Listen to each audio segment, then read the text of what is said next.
আছাড় খেয়ে পড়েছে, চরণে ক্ষত লেগেছে। যখন চরণে ক্ষত লেগেছে আর চলতে পারছে না। বিহারী আমার এক বৃক্ষের তলায় বসে কাঁদছে, কৃষ্ণ আমায় দেখা দেবে না?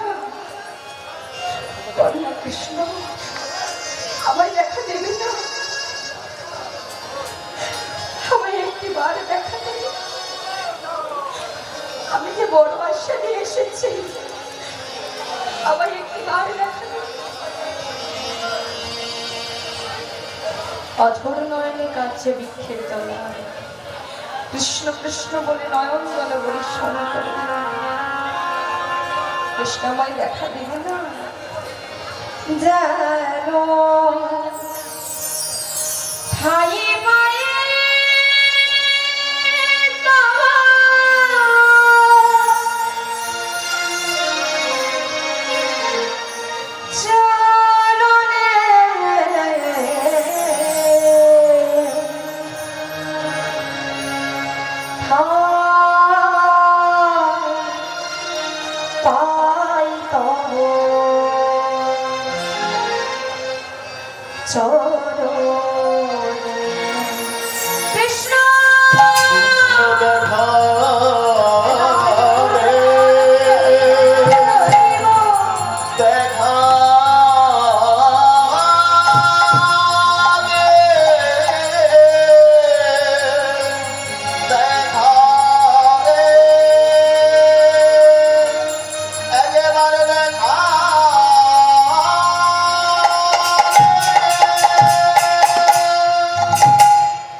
বসে কাঁদছে। ভগবান আর থাকতে পারলেন না। মন্দিরে রয়েছে বঙ্গবিহারী, পথে রয়েছে ভক্ত বিহারী। ভক্ত ঠিকঠাক খেতে না পেয়ে ভক্তের অনাহার চলছে। আজ ভগবান ভক্তকে খেতে মানে সেবা দেবে বলে আজ এক বালকের রূপ ধারণ করেছে। কেমন ভাবে সেজেছে না, মাথায় বেঁধেছে পাগড়ি,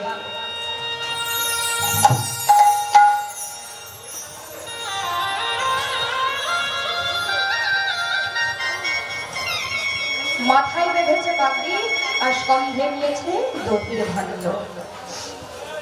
দধির ভাণ্ড নিয়ে পথব্রজে যেতে যেতে বলছে, কে দধি নেবে, কে দধি, কে দধি নেবে, কে দধি? এক বৃক্ষের তলায় দেখতে পেল বিহারী আমার কাছে।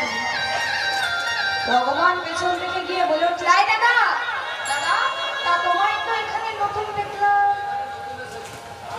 নতুন এসেছো? তা তোমার নাম কি? তোমার নাম বিহারী? আমার নাম বঙ্গবিহারী। তোমার আর আমার নাম কত মিল? আমরা দুই বন্ধু আজ থেকে। তা বন্ধু, তোমায় দেখে মনে হয় খুব ছিলে। দধির ভাণ্ডটা নাও আর সেবা করো। ভগবান ভক্তকে দধির ভাণ্ডটা হাতে তুলে দেবে। আরে ভক্ত জিজ্ঞেস করছে, আচ্ছা বন্ধু, তা তোমার বাড়ি কোথায়? আমার বাড়ি ছিল বৃন্দাবন। বন্ধু, আমায় একটু কৃষ্ণের বাড়িটা দেখিয়ে দেবে? দাও, আমার যে কৃষ্ণের কাছে খুব দরকার, আমায় বলে দেবে? ভগবান আমার বলে, আরে বন্ধু, তোর কৃষ্ণের কাছে কি এত দরকার? আর কৃষ্ণের কাছে কেন যেতে চাস? বন্ধু জানিস, শুনেছি তার নাকি লক্ষ লক্ষ ধেনু রয়েছে, আমি ওর কাছে চাকরি করব। জানিস বন্ধু, মাসের শেষে আমি অনেক মাইনে পাবো, আর সেই মাইনে নিয়ে আমি আমার মায়ের দুঃখ নিবারণ করব।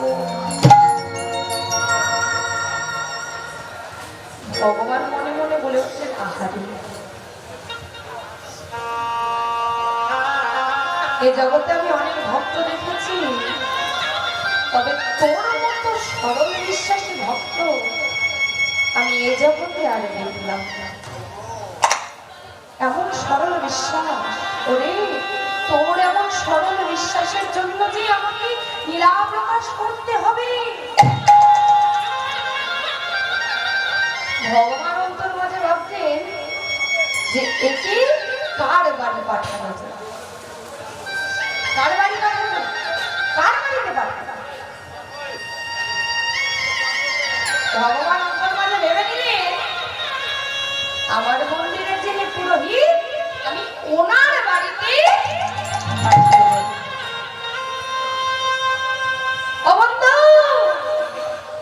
আর যে দেরি করলে চলবে না, এবার আমাকে বাড়ি ফিরতে হবে। চলো বন্ধু চলো, আর বরণ ভরে দাও। দুই বন্ধু মিলে প্রথম রোজে চলেছে আর বরণ ভরে গাইছে ভজসা ভজরে ভজ কৃষ্ণ ভজ রে ভজ শ্যাম ভজ রে ভজ কৃষ্ণ ভজ রে ভজ রে ভজ কৃষ্ণ ভজ রে ভজ শ্যাম ভজ রে ভজ কৃষ্ণ ভজ রে ভজ স্বামী ভজ রে ভজ কৃষ্ণ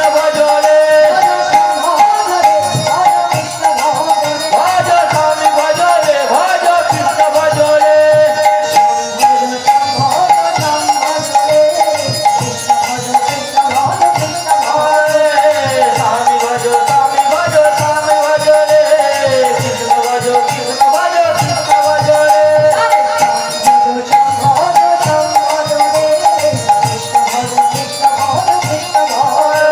স্বামী ভজ রে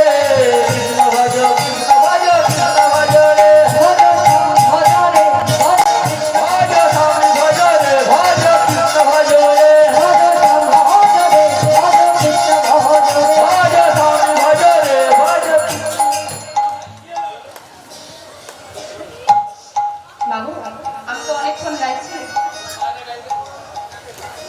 আমাকে কথাটা বলতে দাও, সবাই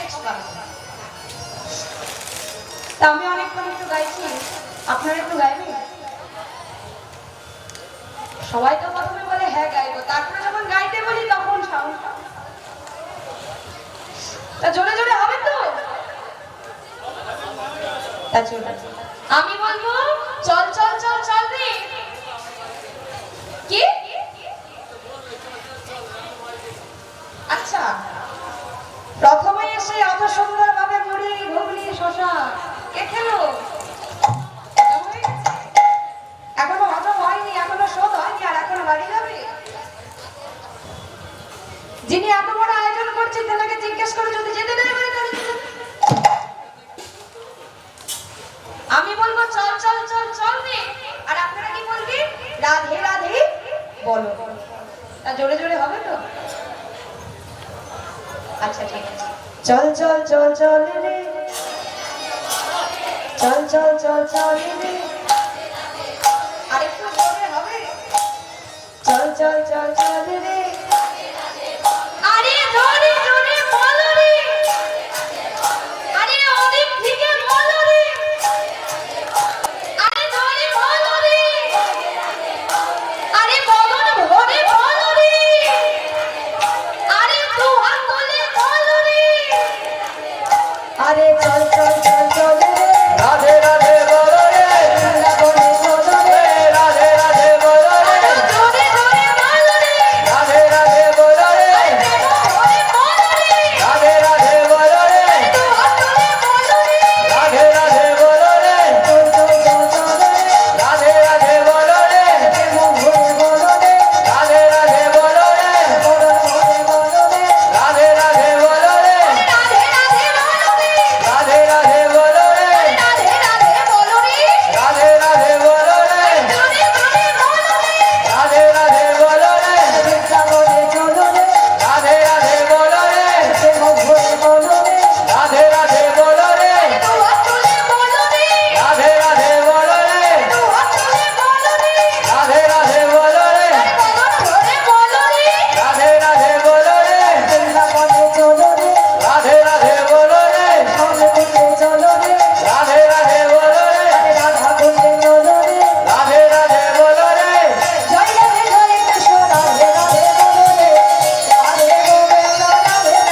কৃষ্ণের বাড়ি।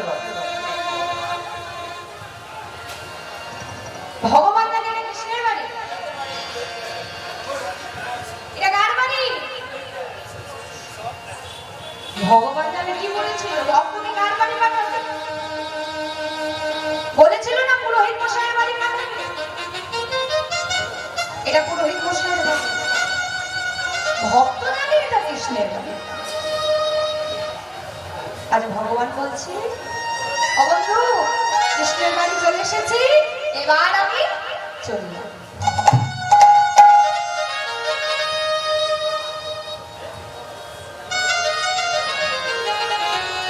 আজ দরজায় বিহারী আমার ডাক দিয়েছে, কৃষ্ণ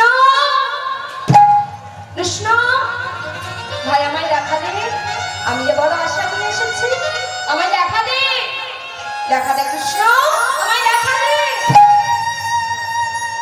দরজায় যখন কৃষ্ণ কৃষ্ণ বলে ডাক দিচ্ছে, ঘরের ভেতর থেকে পুরোহিত মশাই বেরিয়ে এসেছে। কে কে কৃষ্ণ বলে ডাকছে? কে? আরে বাবা, কে তুই? কোথা থেকে এসেছিস? কি নাম তোর? বল। ঠাকুর, আমি যে অনেক দূর থেকে এসেছি, আমার ভোটার নেই, আমার মায়ের যে খুব কষ্ট। ঠাকুর, আপনাদের বাড়িতে তো অতগুলো গরু রয়েছে, আমাকে গরু চড়ানোর কাজটা দেবেন? দেন না বাবা, তবে আমি আমার মায়ের কষ্ট নিবারণ করতে পারবো। আজ পুরোহিত মশাই অন্তর মাঝে ভাবছে, এখন ওইটুকু একটা ছেলে, তার মনের মধ্যে এতটা বিশ্বাস, আজ তার কাছে এটাই হলো কৃষ্ণের বাড়ি বলবো, আমি ওর বিশ্বাস ভাববো, তাতে আমার যত পাপ হবে হোক, আমি ওর বিশ্বাস ভাববো। আরে বাবা, তোর নাম কি? আমার নাম বিহারী। শোন, কাল থেকে তোর কাজ হলো গরু বাছুর নিয়ে মাঠে চলে যাবে, সময় হলে তোর খাবার আমি মাঠে পাঠিয়ে দেব। দিন যায়, মাস যায়, ভক্তের অন্তর মাঝে প্রশ্ন জাগৃত হলো, গুরুদেব, তুমিই তো বলেছিলে যে বৃন্দাবনে নাকি কৃষ্ণ আছে, তার নাকি নবলক্ষ ধেনু রয়েছে, তার নাকি আবার 24 জন বন্ধু। কই, আমি তো এতদিন এলাম, তাদের তো দেখতে পেলাম না। ও বুঝেছি, ওরা হয়তো অন্য মাঠে গরু চড়ায়, তাই আমি দেখতে পাই না।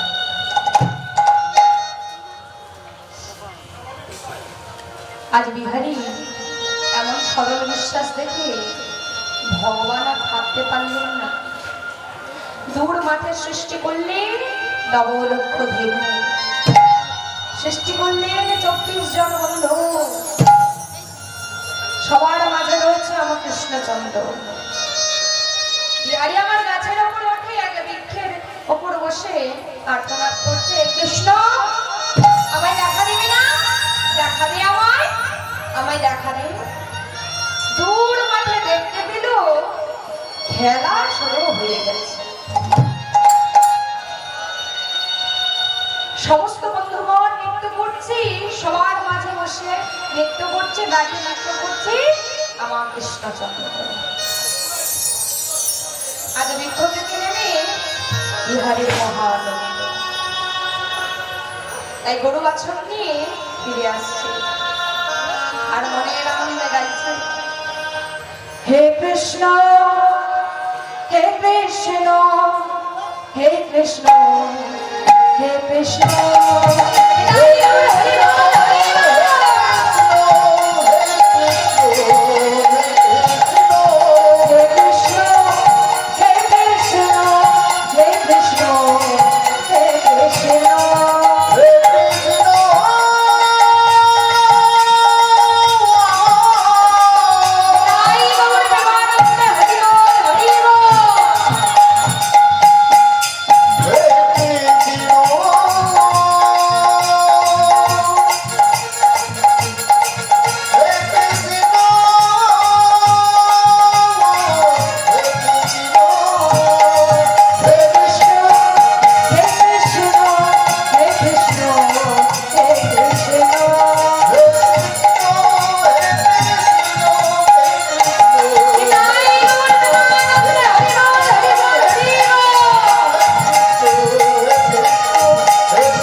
আজ কৃষ্ণকে দর্শন পাবে, আজ কৃষ্ণকে বন্ধুর রূপে আলিঙ্গন করবে, তাই বিহারীর মহান।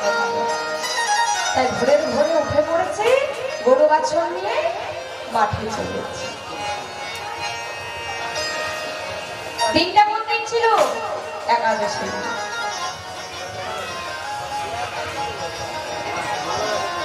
আজ গরু বাছুর নিয়ে পথপথে চলতে চলতে মনের আনন্দে গাইছে,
তা সবাই একসাথে একত্রে এক তারিখ তা হবে তো? তবে করতালির কি উপকার জানেন? জানেন কেউ? আপনারা ভাববেন করতালির আবার কি উপকার জানেন? এই তো সবের উপকার রয়েছে। এই যে বাহু তোলা, এমনি এমনি বাহু তুলতে বলুন, এর উপকার রয়েছে। তবে আজ বলবো না, তাহলে পরের বারে আর ডাকবেন। সব একদিনে যদি বলে দেয় পরের বারে আর ডাকবেন, পরের বারে। এই করতালির কি উপকার জানেন?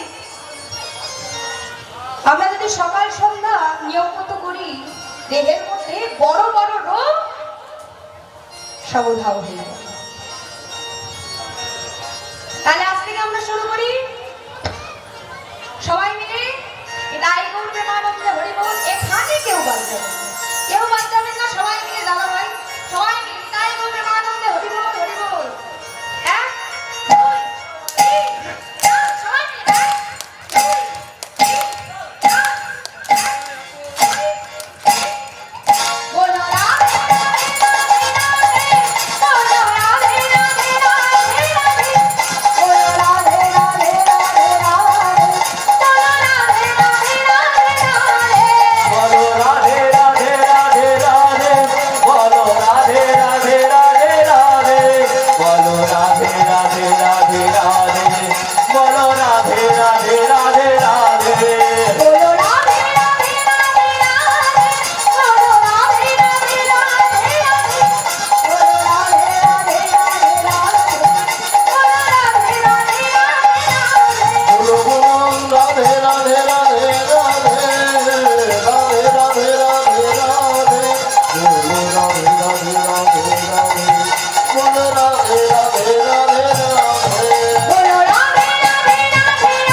মাগো এখনো লীলা সমাপ্ত হয়নি,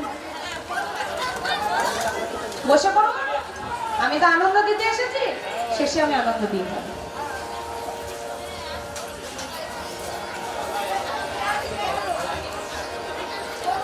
আজ বিহারি মাঠে পৌঁছে গিয়েছে,